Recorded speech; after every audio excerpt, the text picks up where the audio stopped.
Bismillahirrahmanirrahim. Assalamualaikum warahmatullahi wabarakatuh. Bersua dalam berita perdana malam ini, saya Syafal Bakrin Haji Suhaili. Dan saya Norbaizura Endi. Berita-berita utama malam ini.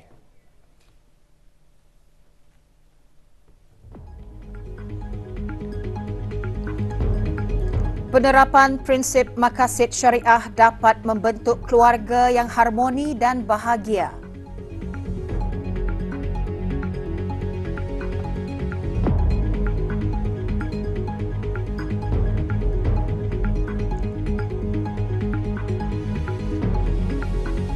Berdisiplin, bermotivasi dan siaga masa depan diberi penekanan dalam program Jati Diri Kohort 3.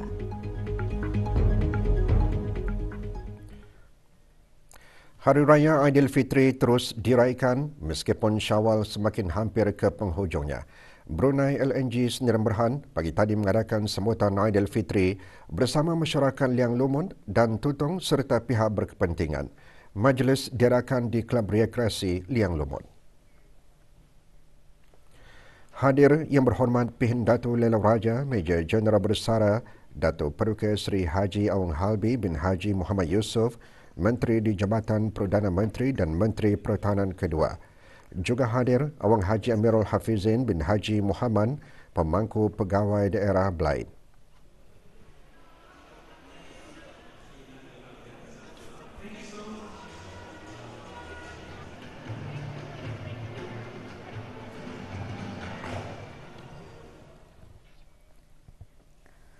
Pusat Kegiatan Warga Emas Daerah Tutong juga mengadakan majlis simpulan mesra sempena sambutan Hari Raya Aidilfitri. Majlis berlangsung di Dewan Serbaguna Pusat Berkenaan di Pekan Tutong pagi tadi. Majlis diadakan antara lain bertujuan bagi mengeratkan hubungan silaturahim dalam kalangan ahli Pusat Kegiatan Warga Emas Tutong. Antara atur cara majlis, persembahan deklamasi puisi. Antara yang hadir, Dayang Mirani Florizah binti Haji Abdul Rahman, Pemangku Timbalan Pengarah Pembangunan Masyarakat Japim.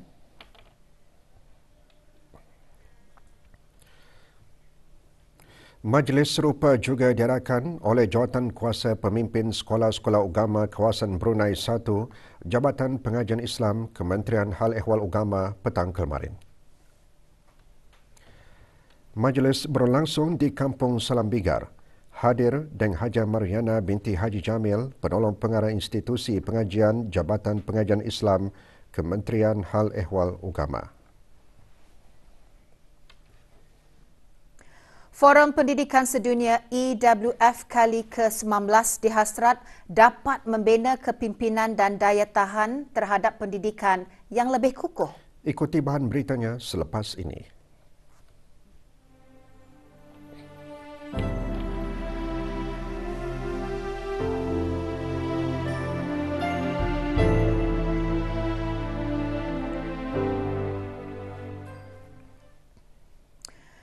Kira-kira 120 graduan Kolej Pengajian Siswaza Antarabangsa IGS menerima ijazah sarjana muda, diploma dan sijil dalam satu majlis convocation tahunan petang tadi. Bertemakan pembelajaran digitalisasi dan pembangunan bagi peralihan digital, tema mengingatkan agar pengurusan dan akademik Kolej IGS agar meneruskan pelan strategi ICT untuk siap siaga berhadapan dengan cabaran revolusi industri keempat. Sijil disampaikan oleh Yang Berhormat Datuk Seri Setia Awang Haji Muhammad Juanda bin Haji Abdul Rashid, Menteri Pembangunan. Kolej IGS masih mengekalkan 4 jenis anugerah diberikan kepada para pelajarnya yang telah memenuhi kriteria yang dikehendaki. Alhamdulillah, sokongan dan dorongan daripada isteri saya, kedua ibu bapa saya, ibu bapa mentua saya dan adik-beradik saya banyak membagi dorongan, membagi semangat, terutama sekali juga kepada kawan-kawan dan rakan-rakan saya, rakan-rakan sekerja banyak membagi semangat juga during the time semasa belajar part time inilah. Forum Pendidikan Sedunia EWF kali ke-19 yang dihadiri Menteri-Menteri Pendidikan dan para penggubal dasar pendidikan seluruh dunia setiap tahun bertujuan untuk membincangkan dasar pendidikan masa hadapan. Forum juga dihasran bagi membina kepimpinan dan daya tahan terhadap pendidikan yang lebih kukuh bermula dari pendidikan awal kanak-kanak sehingga pengajian tinggi dan seterusnya pembelajaran sepanjang hayat. Tahun ini, forum diadakan di Pusat Queen Elizabeth II, London, United Kingdom. Hadir Yang Berhormat Datin Seri Setia Dr. Udang Hajar Umaizah binti Haji Muhammad Saleh, Menteri Pendidikan.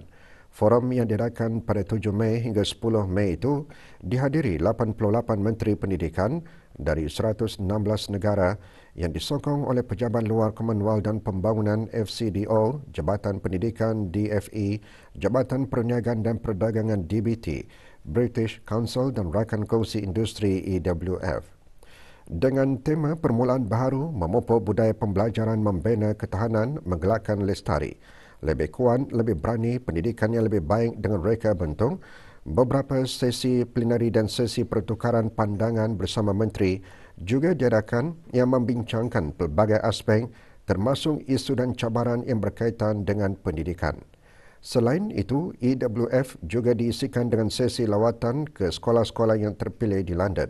Semasa menghadiri forum tersebut, Yang Berhormat Menteri Pendidikan juga mengadakan perjumpaan dengan The Right Honourable Nicholas Janjim, Minister of State, Minister of State for Schools, Jabatan Pendidikan United Kingdom bagi membincangkan hubungan dua hala dan kerjasama antara negara Brunei Darussalam dan United Kingdom khususnya dalam bidang pendidikan. Kementerian Kebudayaan Belia dan Sukan melalui Jabatan Pembangunan Masyarakat JAPIM mengadakan majlis kesyukuran sempena sambutan Hari Keluarga Kebangsaan bagi tahun 2023. Majlis diadakan di Masjid As-Solihin. Hadir Yang Berhormat Datuk Seri Setia Awang Haji Nazmi bin Haji Muhammad, Menteri Kebudayaan Belia dan Sukan. Majlis dimulakan dengan bacaan surah Al-Fatihah dan doa kesyukuran. Pengisian majlis tazkirah bertajuk Nilai-nilai kekeluargaan Brunei, pemedulian, sayang menyayangi, hormat menghormati dan bertanggungjawab. Majlis diteruskan dengan solat fardu asar berjemaah.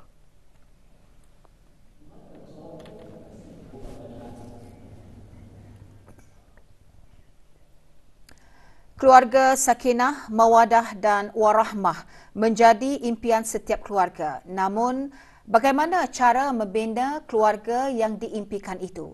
Bersempena dengan Hari Keluarga Kebangsaan yang disambut setiap hari Ahad pada minggu pertama bulan Mei, Berita Perdana malam ini membawakan laporan khas Keluargaku Harapanku. Laporannya bersama Muhammad Daud Haji Tuah. Hari Keluarga boleh menjadi platform untuk menyemarakkan keutuhan serta keterangkuman dalam keluarga sekaligus menjamin kemakmuran dan perpaduan. Negara Brunei Darussalam menyambut Hari Keluarga Antarabangsa melalui sambutan Hari Keluarga Kebangsaan bulan Mei di peringkat negara selaras dengan pengiktirafan unit keluarga sebagai institusi terpenting dalam masyarakat oleh PBB. Sambutan Hari Keluarga diadakan bagi mengukuhkan hubungan kekeluargaan dan meningkatkan lagi kesedaran terhadap isu berkaitan keluarga. Jadi kalau boleh amalkan kalau boleh setiap minggu ke dalam seminggu sekali untuk berkumpul, untuk berjumpa dan sebagainya.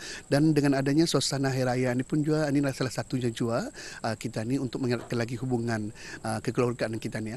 Dan mewujudkan keluarga yang bahagia juga dititik beratkan oleh agama Islam. Pembentukan ataupun pembinaan sesebuah institusi keluarga yang sejahtera, yang bahagia dan harmoni merupakan suatu aspek, suatu perkara yang penting di dalam Islam.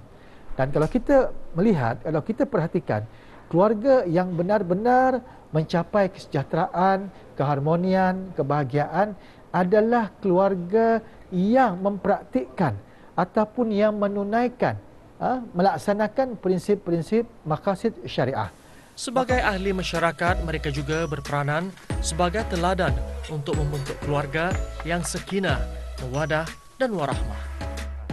Untuk mengembangkan harmoni ini kita mestilah beransur dengan suami isteri, dengan anak-anak dan cucu-cucu juga. Sebenarnya cucu-cucu ini sekarang pintar ni. Kadang diorang pun masyarakat tadi kalau ada kesilapan. Yang kita terimalah yang terbaik dan sama-sama.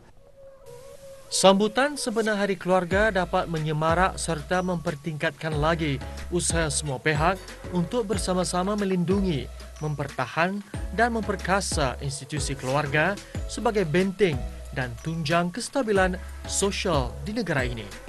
Hari Keluarga bermatlamat bagi membangunkan keluarga sejahtera, sehat dan teguh serta berdaya tahan untuk memastikan kestabilan sosial demi kesejahteraan negara. Muhammad Daud Haji Tua untuk Berita RTB.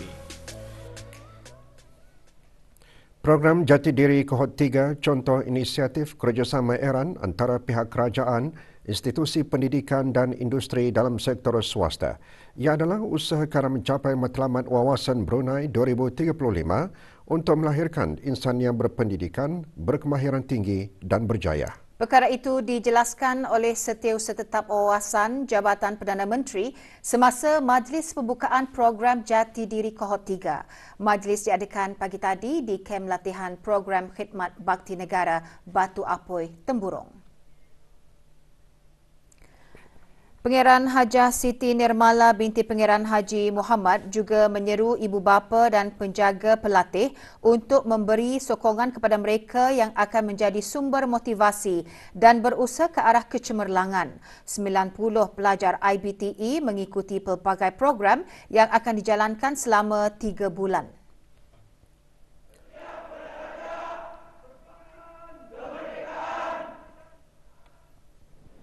Harapan saya bagi mengikuti program Jati Diri ini ingin membanggakan kedua ibu bapa saya dan juga keluarga saya, dan juga ingin memotivasikan diri saya serta mempunyai mental yang kuat. Saya ingin meningkatkan prestasi saya sebagai seorang yang lebih bertanggungjawab dan berdisiplin. Biasa tinggal sama keluarga apa, ini nada hidup berdikari lah. Harapan saya mau meningkatkan lagi semangat saya untuk mencapai cita-cita saya. Saya harap kami semua menjalani latihan ini dengan lancar dan insyaAllah kami dapat menamatkan latihan ini. Persidangan Penyelidikan Pelajar Kejururawatan dan Perbidanan ke-6 mempamerkan penyelidikan berimpang Institut Sains Kesihatan Pengaraan Anak Puteri Rashidah Sedatul Bolkiah, Universiti Brunei Darussalam UBD. Persidangan berlangsung pagi tadi di Institut Sains Kesihatan Pengaraan Anak Puteri Rashidah Sedatul Bolkiah UBD. Persidangan selama sehari ini menjadi wadah penting untuk menyebarkan hasil kajian penyelidikan yang dijalankan sebagai sebahagian daripada projek tahun akhir pelajar kejururawatan dan perbidanan sarjana muda dengan kerjasama pelbagai pihak berkepentingan termasuk Kementerian Kesihatan, Kementerian Pertahanan dan Jurudompang Medical Center JPMC. Persidangan tahunan ini diadakan bertepatan dengan memperingati Hari Bidan Antarabangsa yang disambung 5 Mei dan Hari Jururawat Antarabangsa yang diraihkan pada 12 Mei.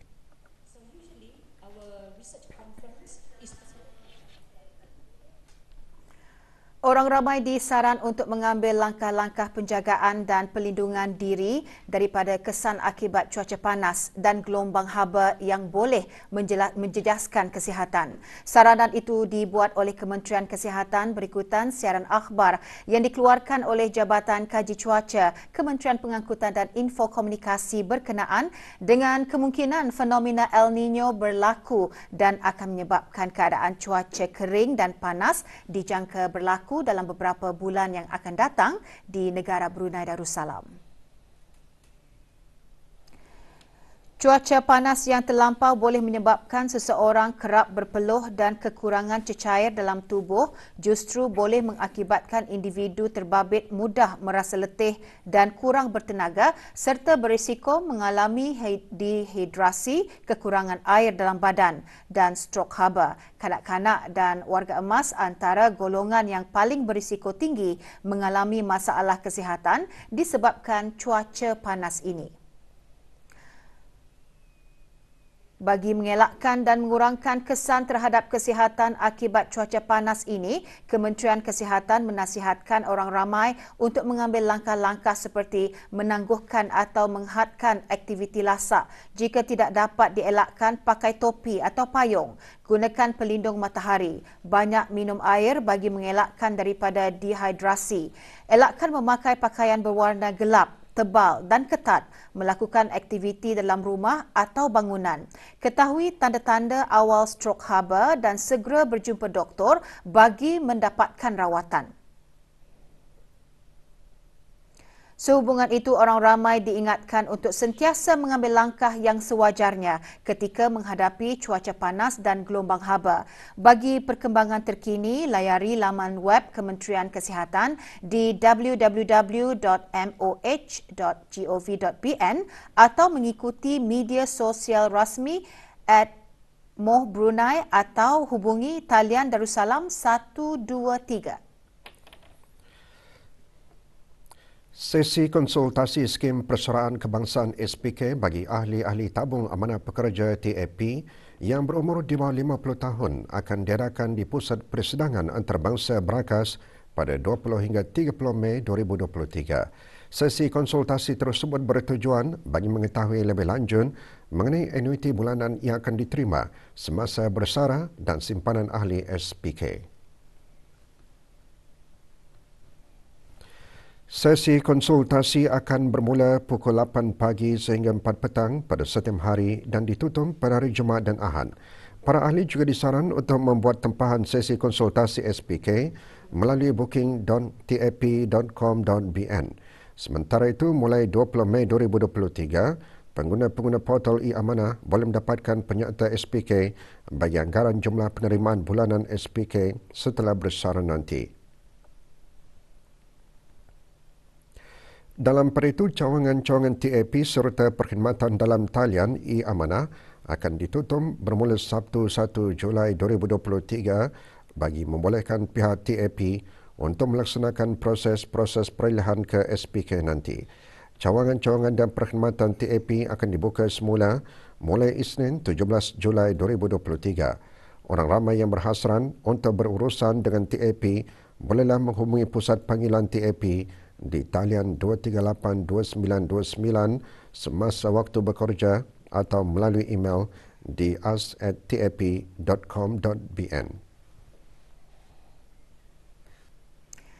Liga Perdana Singapura, Brunei DPMMFC meneruskan saingan Liga menentang Lion City Sailor FC lewat petang tadi. Dalam perlawanan yang berlangsung di Stadium Jalan Besar Singapura itu, Brunei DPMMFC terikat 3-3 dengan Lion City Sailor FC. Bola sepak Liga Super Brunei 2023. Satu perlawanan berlangsung semalam menyaksikan Kasuka FC membelasah Indra SC 6-1. Perlawanan berlangsung di Kompleks Sukan Berakas. Kasuka FC membuka tirai jaringan mereka seawal minit kelima apabila sepakan percuma ketua pasukan Kasuka FC Adi Sain terus menerjah gawang Indra SC. Kasuka FC terus mengukuhkan kedudukan apabila berjaya menjaringkan gol keduanya pada minit ke-13. Indra SC berjaya merapatkan jurang gol menjadi 1-2 pada minit ke-39 hasil jaringan Zainuddin Rafiq. Bagaimanapun, kedudukan tidak kekal lama apabila Kasuka FC membelasah Indra SC dengan menjaringkan 4 lagi gol menjadikan kedudukan Kasuka FC 6, Indra SC 1.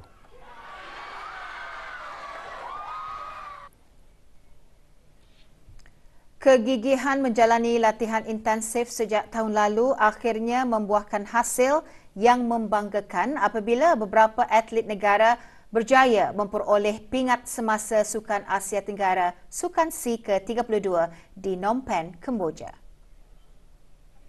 telah menjalani latihan sejak tahun lepas dan pada awal tahun ini kami telah menjalani latihan intensif sehinggalah SEA Games. Agak mencabar kami training dalam 4 bulan untuk preparation untuk SEA Games ini. InsyaAllah SEA Games akan datang 2025, kami akan sedaya upaya untuk buat yang terbaik. We hope actually for the next SEA Games itself, or even for the badminton community itself, that we will be able to move the sport a little bit further